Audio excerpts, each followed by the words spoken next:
Budget SUVs depreciate 61% faster than their reliability data justifies. Most buyers never use that gap to their advantage. That is exactly why 3 specific SUVs consistently outperforming Toyotas in long-term reliability studies never get recommended across the counter. Today, I am exposing all 3. One of them will make you pull up every listing in your city immediately. And the last one?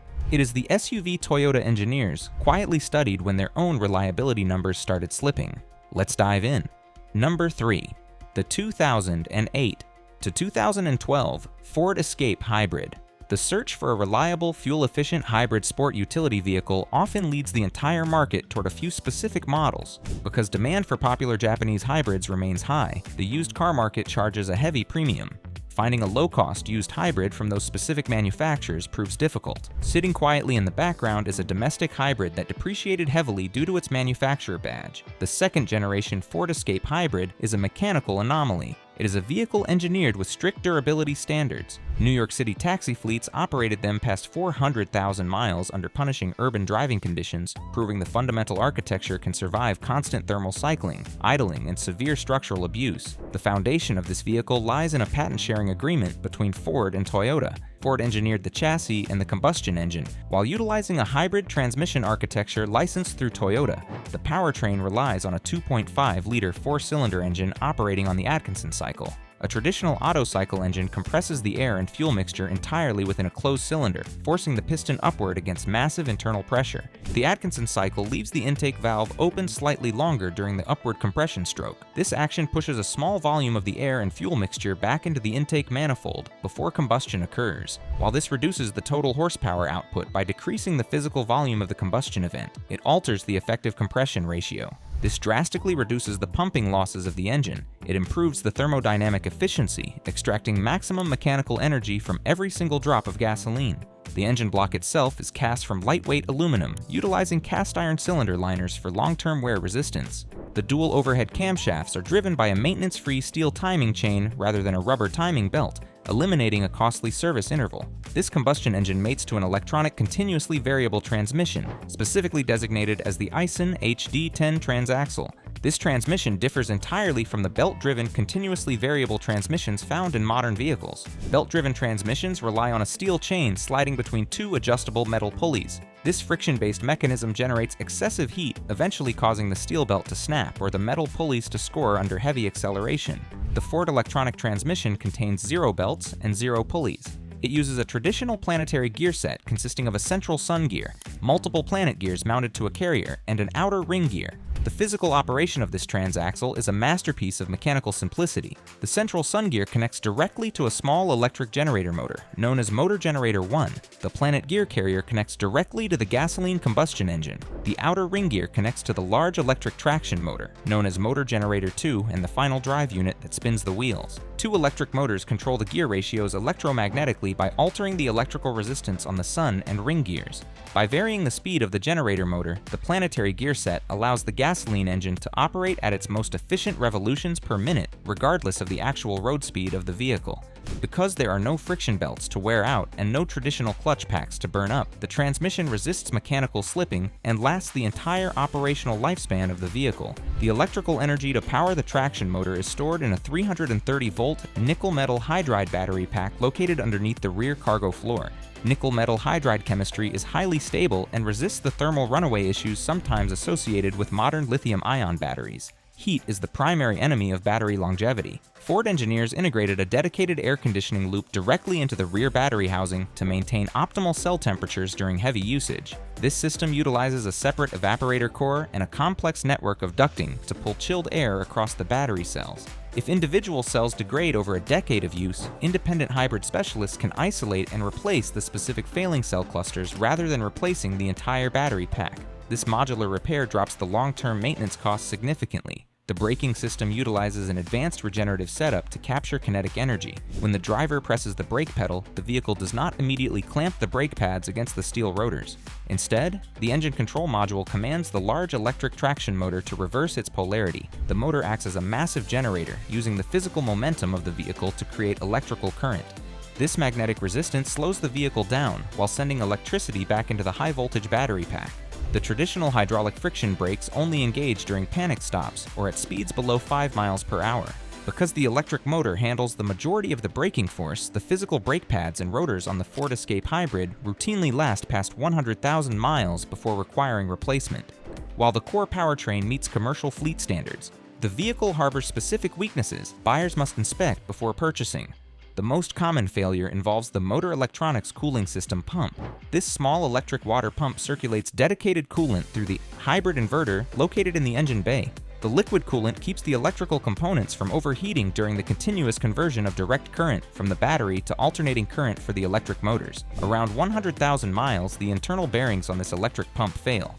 When the pump stops moving coolant, the hybrid inverter overheats rapidly. The vehicle will display a red triangle warning message on the dashboard indicating a safe pullover is required. The engine control unit will shut down the powertrain to protect the sensitive electrical system. Replacing the cooling pump requires basic hand tools, a drain pan, and a $200 replacement part. Another highly specific weakness involves the rear battery cooling system. The blend door actuator located in the rear cargo area directs the flow of chilled air across the high-voltage battery. The plastic gears inside this actuator frequently strip and jam. When the door jams, the battery pack fails to receive cooled air. As the battery temperature rises, the computer limits the amount of electrical assist the traction motor can provide to prevent thermal damage. The gasoline engine is forced to run continuously to move the heavy vehicle, causing fuel economy to plummet. Replacing the rear blend door actuator requires removing the interior cargo trim panels, but the replacement part is inexpensive. Buyers looking at the all-wheel drive models must understand the maintenance requirements of the power transfer unit. The all-wheel drive system utilizes a mechanical drive shaft routing power from the front transaxle to a rear differential. The power transfer unit connects the transaxle to the drive shaft. This unit holds a minimal amount of heavy gear oil and sits directly adjacent to the hot exhaust pipe. The intense thermal heat bakes the gear oil over time. Because Ford did not include a traditional drain plug on the power transfer unit casing, dealerships often claim the fluid is a lifetime fill. Buyers must have a mechanic use a suction syringe to extract the degraded gear oil through the fill hole and replace it with fresh synthetic fluid every 40,000 miles to prevent the internal bearings from failing. Buyers must also inspect the rear wheel arches and the rear tailgate lip for structural rust. Ford utilized a drainage design in the rear quarter panels that allows moisture and road salt to accumulate behind the exterior sheet metal. On vehicles driven in northern climates, this trapped moisture rots the steel from the inside out. This causes bubbling paint and structural decay around the rear shock absorber mounting points. Buyers should physically tap the rear wheel arches with their knuckles during a test drive to ensure the metal is solid and free of plastic body filler. Regarding practical utility, the Ford Escape Hybrid excels in urban environments. The boxy traditional sport utility vehicle design provides ample headroom for tall passengers and a low, flat cargo floor. The high-voltage battery pack lowers the center of gravity, improving handling dynamics without compromising rear passenger space. The interior utilizes materials designed for heavy wear. Many models feature seat fabrics manufactured from recycled post-consumer materials that resist staining and tearing. The dashboard layout is highly functional, utilizing large physical buttons and rotary dials for the climate control system, allowing the driver to make adjustments without looking away from the road. For a price reference, a 2010 Ford Escape Hybrid with 140,000 miles sells for under $6,000 on the used market. Buyers secure a commercial-grade hybrid powertrain that returns over 30 miles per gallon for the price of a used economy car. A commercial-grade hybrid offers exceptional urban utility, but the next vehicle conceals a forgotten structural blueprint that grants it access to terrains modern crossovers fear to tread. Number 2, the 2008 to 2013 Suzuki Grand Vitara. The modern market overflows with unibody crossovers designed exclusively for pavement driving. These vehicles are elevated passenger cars riding on independent suspensions, engineered for highway comfort rather than structural durability. When taken on a rugged trail or driven through deep sand, a unibody frame twists under the uneven load. The slip and grip all-wheel drive systems found in these modern crossovers rely on a small electronic clutch pack located just ahead of the rear differential. When the front wheels slip, the computer engages this clutch pack to send torque to the rear axle. Because these clutch packs hold a minimal amount of fluid, continuous off-road slipping generates immense thermal loads. Within minutes, the fluid boils. The computer detects the thermal threshold, and it completely disables the rear axle to prevent a mechanical fire. The crossover reverts to a heavy front-wheel drive car and becomes instantly stranded. Securing genuine off-road capability and long-term durability usually requires spending $30,000 for a traditional Japanese off-road vehicle like a Toyota 4Runner or a Lexus GX. The Suzuki Grand Vitara provides traditional truck capability for a fraction of the cost. Suzuki ceased selling automobiles in the United States a decade ago, causing the residual values of their abandoned vehicles to plummet on the secondary market. The third-generation Suzuki Grand Vitara utilizes a unique structural design known as an integrated ladder frame. Traditional trucks bolt a separate steel passenger body onto a heavy steel ladder frame. This provides immense durability but results in poor fuel economy, a high center of gravity, and a harsh ride quality. Unibody crossovers weld the body and frame into a single piece of sheet metal, improving handling but sacrificing structural rigidity under heavy off-road articulation.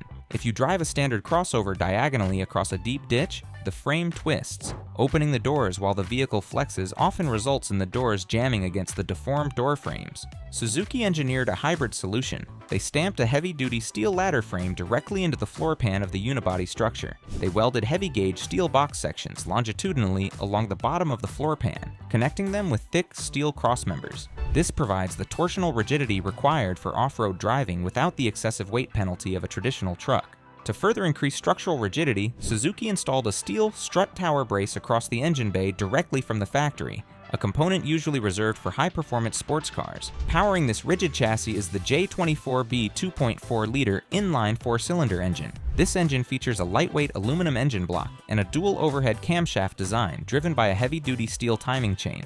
The timing chain relies on engine oil pressure to maintain tension, making strict 5,000-mile oil change intervals mandatory to prevent the plastic chain guides from wearing prematurely. To cancel out the inherent secondary vibrations generated by a large displacement four-cylinder engine, Suzuki engineered a complex balance shaft module bolted directly to the bottom of the engine block inside the oil pan. Two counter-rotating balance shafts spin at twice the speed of the crankshaft, smoothing out the engine harmonics and providing a refined idle.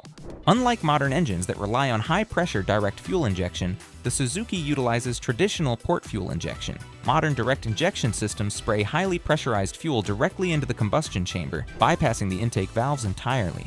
Without the constant flow of gasoline acting as a chemical solvent, oil vapors routed from the positive crankcase ventilation system bake onto the hot metal intake valves. Over 60,000 miles, this creates thick carbon deposits that choke engine airflow and require expensive manual cleaning. The Suzuki avoids this issue entirely. The port fuel injectors spray gasoline into the intake manifold, directly behind the intake valves. The fuel constantly washes the valves with heavy detergents, permanently preventing the carbon buildup that plagues modern direct-injected engines. The powertrain is mounted longitudinally. The engine faces front to back, rather than side to side. Most modern compact utility vehicles mount the engine transversely. That side-to-side packaging creates interior cabin space but forces the transmission into a transaxle configuration, severely limiting the physical size and strength of the all-wheel drive components. The longitudinal layout allows Suzuki to implement a true four-wheel drive system. They bolt a heavy-duty automatic transmission directly to the rear of the engine block, followed by a dedicated transfer case. The highest trim levels of the Grand Vitara feature a sophisticated four-mode transfer case designed by BorgWarner.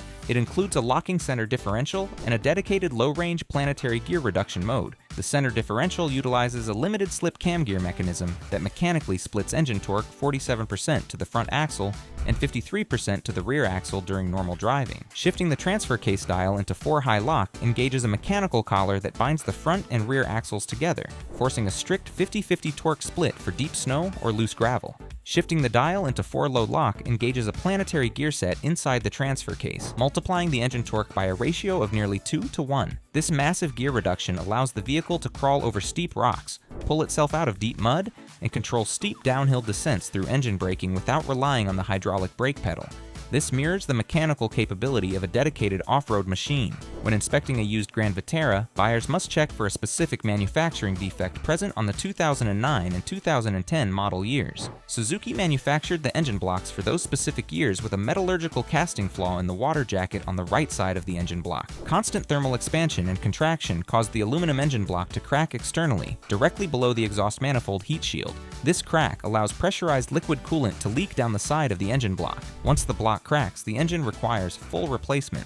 Buyers inspecting a model from these specific production years must use a flashlight to inspect the right side of the engine block near the transmission bell housing. A sweet burning odor indicates coolant leaking from the crack and evaporating on the hot exhaust pipes. Buyers must restrict their search to the 2011 through 2013 model years. Suzuki revised the metallurgical casting process for these later years and eliminated the cracking issue permanently. Buyers should also test the functionality of the transfer case switch located on the center dashboard. The electronic actuator motor mounted to the exterior of the transfer case is exposed to undercarriage moisture and road debris. If the previous owner utilized the vehicle strictly for pavement commuting and never engaged the four-wheel drive system, the internal electrical contacts oxidize. The electric motor seizes in the two-wheel drive position. During a test drive, place the automatic transmission in neutral, rotate the dial to 4-high lock, and then rotate it to 4-low lock. A distinct mechanical sound originating from beneath the vehicle indicates the transfer case actuator has successfully engaged the reduction gears. If the dashboard indicator light flashes continuously and the system refuses to engage, the actuator motor requires replacement.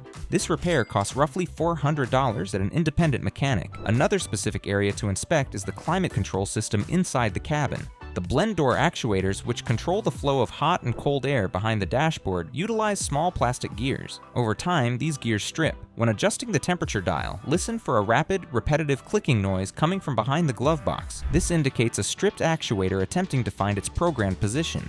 Replacing the actuator requires removing portions of the lower dashboard trim. Regarding utility, the Grand Vitara is a compact vehicle with a short wheelbase. This geometry provides excellent approach, breakover, and departure angles, making it highly maneuverable on tight forest trails. The suspension utilizes McPherson struts in the front and a fully independent multi-link setup in the rear. Unlike traditional trucks that use a solid rear axle, the independent rear suspension allows the rear differential to sit tucked high inside the chassis, significantly improving ground clearance over rocks and deep ruts. The rear tailgate features a side-hinged design rather than a top-hinged liftgate. It opens outward like a traditional door and features a full-size spare tire mounted directly to the exterior metal. This design saves internal cargo space and provides a traditional off-road aesthetic.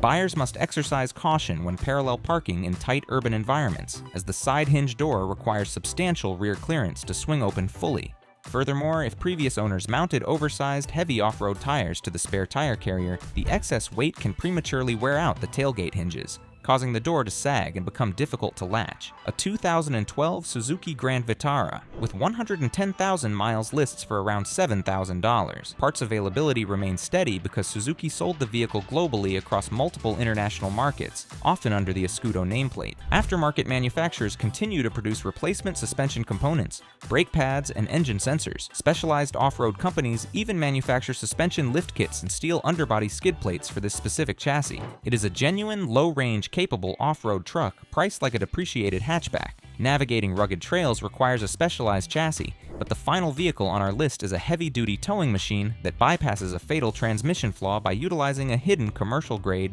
power plant. Number 1. The 2008 to 2012 Nissan Pathfinder V8. Heavy towing requirements normally force buyers into full-size, expensive domestic trucks. Vehicles like the Chevrolet Tahoe or the Toyota Sequoia hold their value on the used market. Buyers seeking a lower-cost alternative often look at the third-generation Nissan Pathfinder. These buyers make a critical mistake by purchasing the standard V6 model. The standard 4.0-liter V6 Pathfinder suffers from an engineering defect regarding the transmission cooler. Nissan designed the engine radiator with an internal chamber that cools the automatic transmission fluid. The internal metal barrier separating the liquid engine coolant from the transmission fluid deteriorates. This deterioration stems from galvanic corrosion and poor material selection within the radiator core over repeated thermal cycles. When this barrier breaches, pressurized engine coolant forces its way into the transmission cooling lines. The liquid coolant travels back to the transmission pan. This creates a chemical mixture that dissolves the friction material, holding the transmission clutch packs together.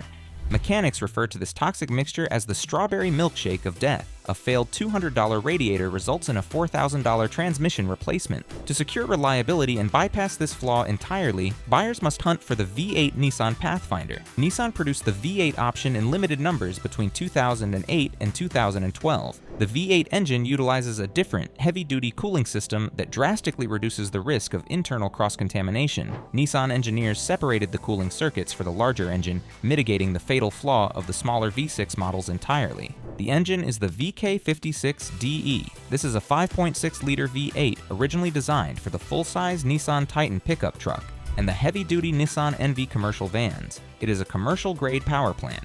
It features a forged steel crankshaft, which is significantly stronger than the cast iron crankshafts found in lighter-duty engines. Forging aligns the grain structure of the steel under immense pressure, granting it the capacity to absorb massive towing loads without microscopic fracturing. The pistons are coated in a specialized molybdenum resin to reduce friction against the cylinder walls, increasing engine longevity. The camshafts undergo a micro-finishing process to polish the metal lobes to a mirror finish, reducing wear on the valve lifters. The main bearing caps, which secure the heavy crankshaft to the engine block, utilize a cross-bolted 6-bolt design. Standard passenger car engines use 2 vertical bolts per bearing cap. Nissan utilized 4 vertical bolts and 2 horizontal cross bolts driving straight through the engine block sides. This architectural design provides immense structural rigidity to the lower engine block. It completely eliminates crankshaft deflection and bending under heavy torque loads when pulling a massive trailer up a steep incline. The engine block and the cylinder heads are cast from lightweight aluminum to reduce weight over the front axle.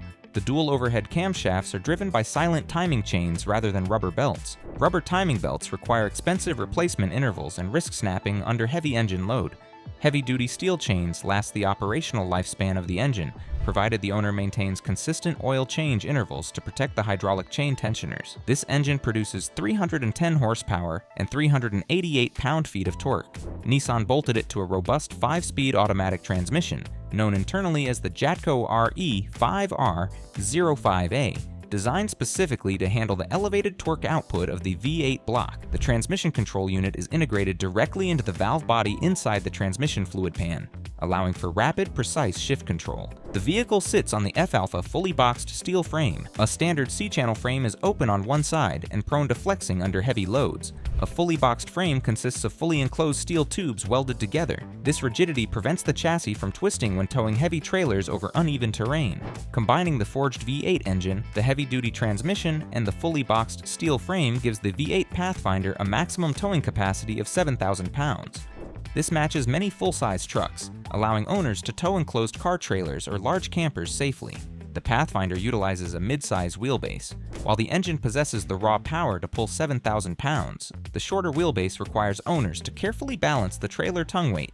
A weight distribution hitch system is mandatory for heavy loads to prevent rear suspension sag and maintain proper steering geometry over the front axle. Buyers who plan to tow frequently should consider replacing the factory rear coil springs with heavy-duty aftermarket springs, or installing pneumatic air helper springs inside the coils to level the suspension under load. Nissan pre-wired these vehicles for electronic trailer brake controllers, leaving a convenient pigtail connector hidden beneath the driver's side dashboard for easy installation. The four-wheel drive system on the V8 Pathfinder utilizes the advanced all-mode 4x4 transfer case. This system features an auto setting that functions like an all-wheel drive system on wet pavement. It uses an electronically controlled multi-plate wet clutch inside the transfer case. Wheel speed sensors monitor traction. If the rear wheels slip on a wet road, the computer instantly clamps the wet clutch, sending torque to the front wheels to stabilize the vehicle. The driver can also manually lock the transfer case into 4 high for deep snow, or engage the low-range gearing for pulling heavy boats up steep, slippery boat ramps. While the internal powertrain components are durable, it has one known weakness regarding the exhaust system. The factory exhaust manifolds, which bolt to the sides of the cylinder heads, integrate the primary catalytic converters directly into the manifold piping. The intense thermal expansion and contraction cycles of the V8 engine place severe stress on the factory welds securing the catalytic converter to the manifold pipes. Over time, the welds crack. This allows hot exhaust gas to escape before it passes through the catalytic converter. When starting the engine cold, buyers must listen closely to the front wheel wells. A rapid ticking noise that fades away as the engine warms up and the metal expands indicates the exhaust manifolds are failing. When the weld cracks, the pre-catalytic oxygen sensor reads excess atmospheric oxygen in the exhaust stream. The engine control unit assumes the engine is running lean and responds by injecting excess fuel into the cylinders. This severely lowers fuel economy and can wash essential lubricating oil off the cylinder walls. The unburned raw fuel travels into the catalytic converter, superheating the internal ceramic honeycomb substrate. The ceramic substrate melts and fragments under the extreme heat, completely destroying the emission system. Replacing the exhaust exhaust manifolds requires removing them from the tight confines of the engine bay. The steel mounting bolts often rust and snap off inside the soft aluminum cylinder head during removal.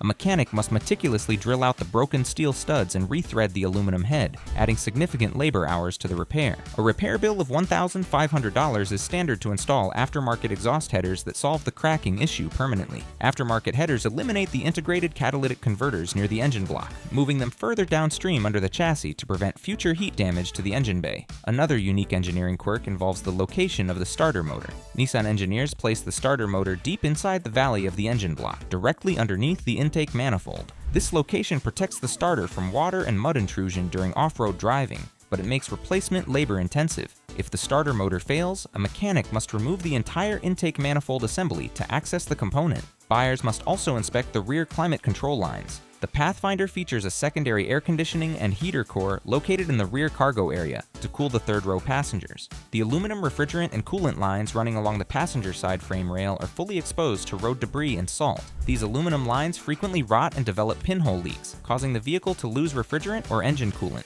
Repairing this issue requires capping off the rear lines entirely, or replacing them with flexible, high-pressure rubber hoses designed for automotive climate systems.